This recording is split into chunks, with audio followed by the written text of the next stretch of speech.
So in this easel tutorial video, I am going to be showing you guys how to add an outline to an image here on Easel.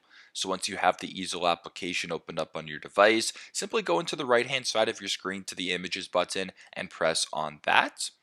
Now for me, actually, I did search up cars most recently. So what I'll do here is just go to my images and go to stock images. And how about I search up a stock image of New York City? Just for demonstration purposes. So how about we use this photo right here of what appears to be the New York City view. So I'll make it a little bit larger so it's easier for you guys to see. So if you wanted to add an outline to this image, it's actually fairly straightforward. Simply press on the image, go to the top left, and press on this button right here, the effects button right here. So it's a bunch of different diamonds right here. Press on the effects button. Then where it says filters or that it says outline, simply press on outline.